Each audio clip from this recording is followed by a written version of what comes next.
guys, welcome to my Facebook page, Rolly Ampang 010 or Rolly Masahista. Nandito po tayo ngayon sa harapan ng Rainforest Park guys upang magsagawa ng ating vlogging activities over here in my Facebook page, Rolly Masahista.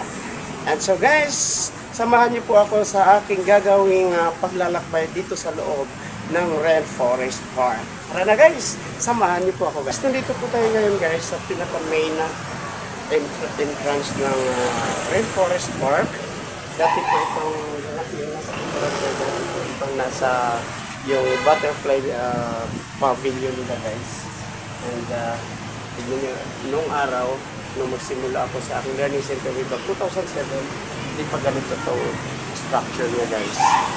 And so guys, as time goes by, nag-iiba po ang kanyang structure.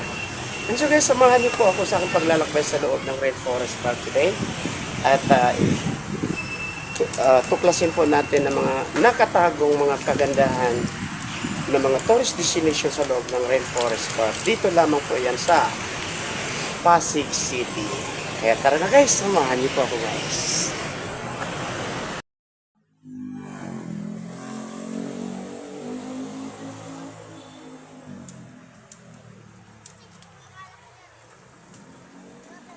At sa aking pagpapatuloy ng aking paglalakbay sa Rainforest Park, tayo ay nakarating sa pinakagitnang bahagi ng Rainforest Park, ang tinatawag na amphitheater. Ang amphitheater guys ay naging very known mula noong 2008 dahil po sa nagkaroon dito ng shooting ng advertisement ng nag-iisang Star for All season. Walang iba kundi si Vilma Santos Recto, na ang advertisement na yun guys ay tungkol sa Bear Brand. Gatas po guys. So, yan po ay kaalinsabay, kung hindi ako nagkamali, ay pagdiriwang ng Independence Day. That was shooted in that particular place, dyan sa amphitheater. At mula noon guys, ang amphitheater ay naging sentro ng iba't ibang mga gawaing pang personal o pang pamilya. Dito ginagawa ang mga garden wedding, birthday celebration, at sa kasalukuyang panahon, ito ay nagiging sentro ng mga school rehearsals like demonstration and other activities ng mga paaralan na malapit sa naturang pasyalan. Katulad ng Rizal Technological University, REPSI, Eusebio at marami pang iba na malapit sa lungsod ng Pasig. And sa aking pagpapatuloy ng aking paglalakbay guys, ang nakaagaw ng pansin sa akin guys sa aking ginawang paglilibot ay ang mini fountain na nasa likurang bahagi ng amphitheater guys. So, nilapitan ko ito guys, at nung ako'y mapalapit na guys, muling nanariwa sa aking alaala ang aking kabataan when I was still in Mangayon, Maba, Compostela Province or Combal Province sa ngayon. Shout out nga pala sa aking mga kaibigan, mga kamag-aral ng Mangayon Elementary School. And so guys, gaya po ng aking nabanggit kaya muling nanariwa sa aking alaala ang aking kabataan.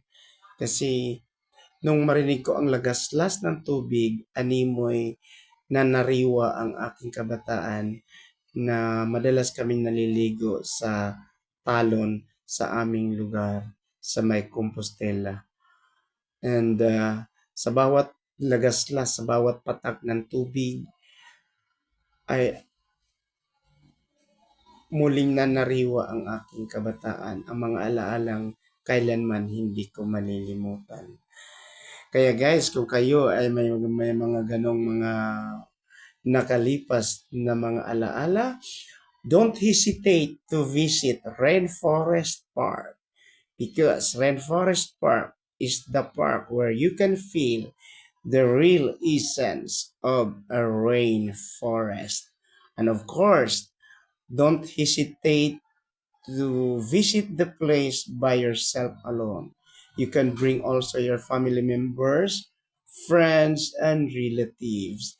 If you want to ease from a different kinds of problems that you may encounter in this walk of life, you just visit the rainforest park and everything will be diminished. And of course, this is the only place that you can feel the real ambience, the amazing ambience of a true rainforest. So guys, thank you so much guys. Sana po ay kayo man din ay makaranas ng aking karanasang hindi ko malilimutan sa aking paglalakbay sa Rainforest Park. At sana po sa aking pagpapatuloy ng aking paglalakbay sa part 2 nitong aking vlogging activities dito sa Rainforest Park, sana po ay patuloy niyong subaybayan at panuorin ang ikalawang bahagi ng aking paglalakbay dito lamang po sa aking Facebook page, Rolly Masahista or Rolly Ampang 010.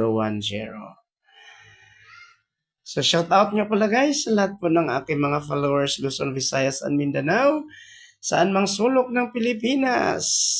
Maupay na aga sa inyo natanan, maupay na kalu. Magandang gabi po sa inyong lahat. Maayong adlaw sa inyong tanan. At sa aking mga kababayan dyan sa Davao, Mariyo no marukilam iyo tiba. Mariyo no adaw iyo tiba. At sa aking mga kamag-anak at mga kapatid na nasa Davao City, Agusan del Sur at Agusan del Norte, sana po ay ingat-ingat po tayo guys. Dahil maya-maya ay nagkakaroon ng mga dagliang mga kalamidad. Lalong-lalo na po ang bagyo. Nakatatapos lamang po nananalasa si Bagyong Pipito. Kaya po, kunting ingat-ingat lang po guys. Nang sa gayon ay patuloy tayong mamuhay ng payapa at ligtas. Maraming salamat po guys. Hanggang sa muli ko pong pag-upload ng mga videos at makabuluhang mga paglalakbay. Dito lamang po sa aking Facebook page, Rolly Ampang 010 or Rolly Masahista. Thank you very much. Bye for now.